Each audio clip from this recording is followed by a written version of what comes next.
That's where I kind of agree with y'all. These veterans should know better because it's common knowledge in the Final Fantasy community that you just don't do that. You can get banned like this guy did. So technically they should have known better.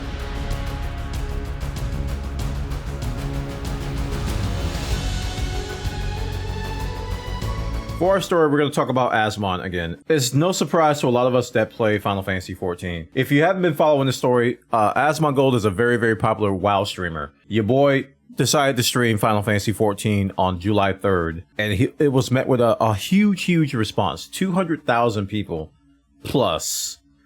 And I've already done a video, check it out, in the YouTube about what happened that day. And as you can guess, it was a lot of shenanigans and drama. One of the things we talked about was just how many people were there trying to disrupt what he was trying to do. And there's a lot of disagreement as to who these people were. I believe that it's a mixture of people. I talked about two main groups and then a sprinklage of other people. I said that there's WoW fans that don't want them there, Final Fantasy fans that don't want them there, and also there's just high mom people that just want to be on TV. And these can be Final Fantasy veterans, these can be WoW players, they can be anybody. RuneScape players. They can be anybody. There's you know, kind of like 2.5 groups there. But one of the things that we in the Final Fantasy community know about is we know that Square Enix has a very low tolerance for that kind of stuff. In our Discord, we were discussing this and everybody agreed that these people need to be careful because Square will ban you just for following someone around, because in essence, that's a form of harassment and griefing in the terms of service because you are disrupting their experience, which is exactly what this guy got, which we're looking at now on Reddit. He got a 9-day suspension basically for disruption. And if I zoom in on this, you may not in any way disrupt. Oh, I clicked it again. Or interfere, or I'm sorry, you may not in any way disrupt or interfere with the game experience of other players, including the disruption of Square Enix's computers and servers. All account actions are permanently recorded on the service account. So please be aware that continued violations are gonna come back to bite you. You keep doing it, you're gonna get a permaban. I kind of paraphrased that last part a little bit. So what does that mean? That means that the people that were following Asmon around, all of them, especially the people that were like purposely trying to do stuff, they are in jeopardy of getting banned. And this guy who got the 9-day suspension here, he had a whale mount. And the thing about whale mounts, and it's kind of a controversy in the community because a lot of us feel that the whale mounts are a little bit too big. And one of the side effects of having a huge mount like that is that you can just completely cover up the NPC. The mount just covers them up. So you can't see your quests turn in. Visually, you can see it on the mini map, but you can't see the person. So the way we get around that is that we have a hotkey bound. I think for some people it's like numpad 0 or X or whatever. Mine is bound to F, and you can automatically target NPC. So that's how you get around it technically. But as a new player coming from WoW or just anybody just starting the game, that's not common knowledge. So it's a form of griefing. We mentioned this in the last video about how people were like jumping in front of Asmon to block his block his view so that he can't target things in any way. So this is an example of that. And now that it's Monday, Square Enix is back in the office. I hope they aren't parsing the logs right now and going through all these people and seeing what they were doing and issuing bans. Yeah, it's kind of a sad story though. Because I've been hearing more information since my last video about how there have been coordinated efforts. There have been coordinated efforts about how people are purposefully, they're gathering together, they're organizing, and they're trying to ruin his experience for whatever reason, right? And this is, you know, it's upsetting and it's a shame, but it shouldn't be a huge surprise because it happens a lot with gamers. And a lot of us gamers are sick of it because it gives the gaming community a bad name. Especially when it's like in the news where people like SWAT and death threats and all these really, really obnoxious extreme things that gamers have been known for because of these extreme few or extreme groups. I can't really say few because I don't know exactly how many people there are, but I would imagine that it's not that big of a group of people that do this. no matter what happens, this is going to forever taint Final Fantasy XIV's community. And that's sad because I think the community up until today had a general good reputation, even though all of us with brains kind of knew that, you know, there's bad apples in every game. So we're not going to say everybody in the Final Fantasy XIV community is perfect and that everybody's like sunshine, lollipops, and rainbows. We knew that there's some bad apples. We still know that there's some bad apples. And a lot more kind of in the hardcore, like high-end rating community. People are a little bit less tolerant than they are in the casual scene. You know, it makes sense. It's a more competitive, skill-based arena up there when you're doing ultimates and savage content. So there's going to be a higher likelihood of tryhards. As I don't like the word tryhard because you should just try hard all the time. I hate that word, really. Why would you just like not try? Anyway, I digress. It's just people that really want to succeed, and if you're not helping, they will tell you, you know. So it's kind of a sad thing that the Final Fantasy XIV is going to be forever tainted by this, because whenever it comes up, people are going to be like, remember when Asmon streamed Final Fantasy?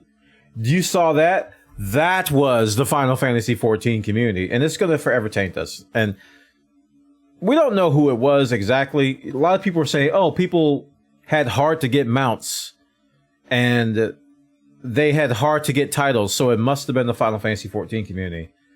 Well, I hate to tell you this, but just because they have a mount, just because they have a title, doesn't mean they were there to grief.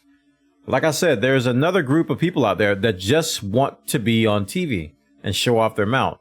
Peacock syndrome. Look at what I got. FOMO. Here we go. I am flexing. Look at my perfect legend title. Flexing. Look at my relic. Flexing. Look at my mount. Flexing. These people can be veterans, and they're not necessarily there to troll, but they should know better. That's where I kind of agree with y'all. These veterans should know better, because it's common knowledge in the Final Fantasy community that you just don't do that. You can get banned, like this guy did. So technically, they should have known better. Should have known better. Maybe they didn't think that Square would do anything. I don't know. But listen, it ain't worth losing your account just to flex on a 200K stream. I could listen. This beard is white for a reason. There's a little bit of wisdom in it. Don't flex on a 200K viewer stream and lose your account. All right. I know there's multiple bans, but you get what I'm trying to say. So where does Asmon go from here? Well, I'm really happy to see that he's having a great time with the game, and it doesn't seem like an act. You can kind of tell when somebody's forcing content. I mean, when he's reading the dialogue, you can kind of tell he's like trying to make it entertaining, which is his job, and a lot of times it is entertaining. You know, everybody loves the nicknames for stuff like Lisa Lomensa and Yishlada. Tell you, man, it's really hard to not laugh when they do that on purpose. It's a brilliant thing. But you can kind of tell when somebody's like forcing it and they don't really enjoy it. You can see some genuine enjoyment in some of the moments. And it doesn't look like he's going to quit anytime soon. And that's encouraging. That's good. That's good. And that's going to encourage other people that are thinking about switching to actually give it a try. Not necessarily means they're going to switch from WoW to Final Fantasy XIV. But now they're going to download the trial. Because I can tell you, there's been a ton of people that have been stubborn about even downloading the trial. They don't even want to download the trial. They're really stubborn. Like, I don't want to play this weeb game. You know how they are. They come up with all these excuses. I don't want to play this game because it has a 5-second global cooldown, and they'll make up a number. They toss out all these excuses because there was no motivation for them to even try it. I'm not gonna knock them for making excuses, because you don't pay my subscription. They can play whatever they want to play. But I think when they watch Asmon have a good time, it's going to be really hard to resist at least downloading the trial. So I think it's a good day for Final Fantasy XIV in that regard. I think we're going to have a lot of new players, and I think a lot of them are going to stick. They're going to stick because the game is good. Spoilers. The game is good, and we're not making this up. We're not trying to sugarcoat anything. We always qualify, well, yeah, the game has its problems, but what game doesn't? You deal with the problems, and the good outweighs the bad. It's a good game, and there's a reason why we're addicted to it. It ain't just the story. I've been telling you all this, man. It's not just the story That's not the reason why we're addicted. They're literally right now, the people playing, the veterans, are probably not doing the story. It's all the other MMO content that they're doing. And it's all pretty good. It's all pretty good stuff. You know? So it's really encouraging to see him have a great time. It's really, really, really encouraging to see him have a good time. And I really do hope that he makes it to Ultimate. But let me tell y'all something about Ultimates. I think if Asmon does Ultimates, I think a little bit of that WoW competitive nature is going to seep out, and all that negative chakra is going to seep through his skin. He's going to go Naruto. He's going to grow 4 foxtails, and he's going to yell at somebody. He's going to yell at somebody. Listen, Ultimates are freaking hard. They are really, really hard. And it's easy. Like, I'm probably the most patient man on the planet. I have a trophy in the back. It's only so much you can take, man. There's only so much you can take. And here's the thing with Asmon, is like, he's going to have his chat heckling him on top of just the frustration of Ultimate, right? Because, listen, if you don't know about Ultimate fights in Final Fantasy XIV, they're gauntlets. They are these 15, 20, 30 minute, I don't know how long they are. It's a really long fight of multiple bosses in a row. And if you die, if you wipe, you start from the beginning. So progress is like, get past the first boss, get past the second boss.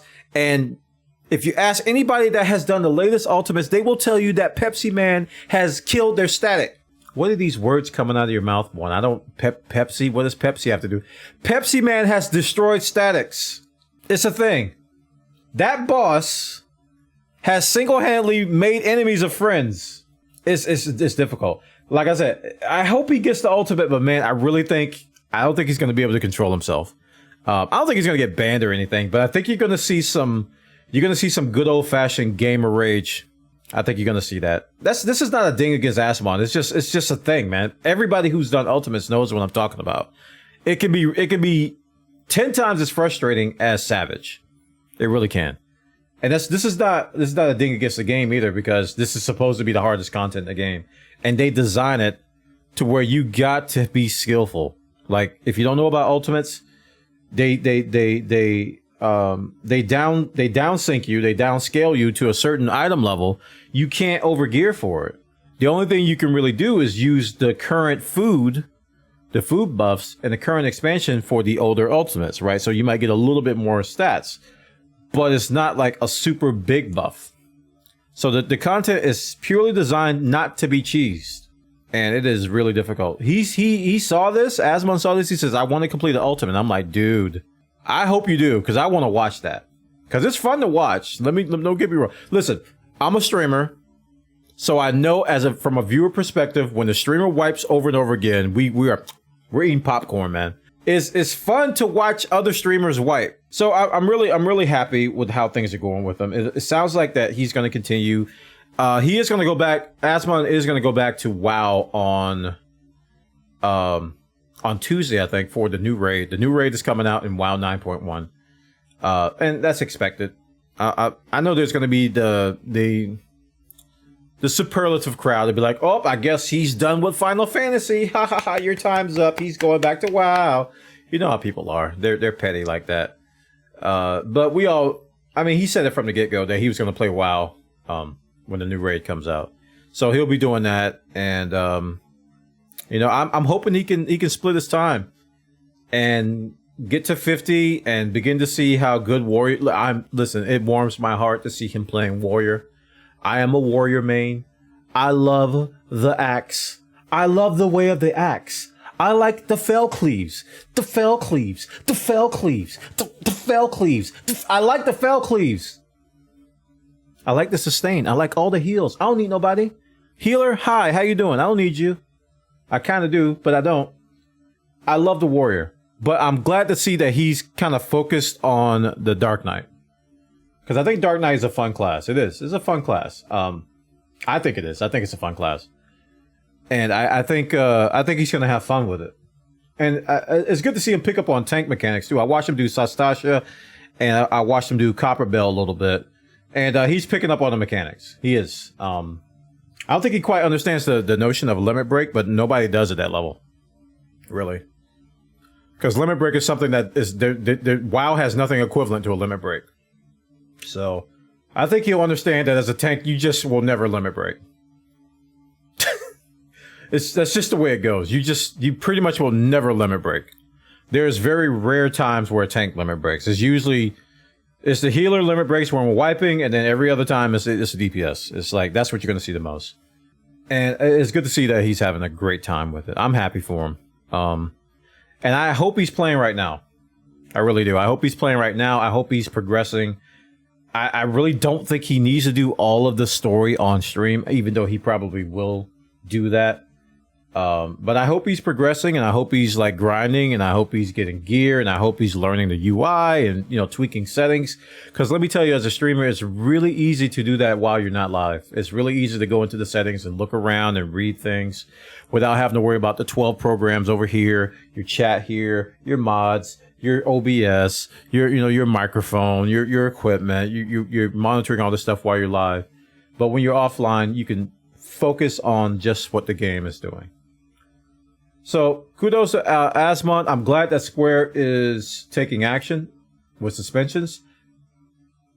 I want to say I don't have a lot of sympathy for these people, because even if you know better, I think what the first ban that Square gives you is a nice start. It's like I think it's only like 3 days. It's 9 days the first one. I don't know, but I think the first ban is not that bad. So it's hard for me to really sympathize with these people getting banned. Just roll with it, you know. Just roll with it. Don't do it again. A lot of us in the community know not to follow people around because that is a form of griefing. So let's hope these people get the message. I think next time he streams, once the word of this gets out, he may have less people, but that doesn't guarantee it. I think the people are still going to follow him. I think they're going to dare Square to ban him. People are weird like that.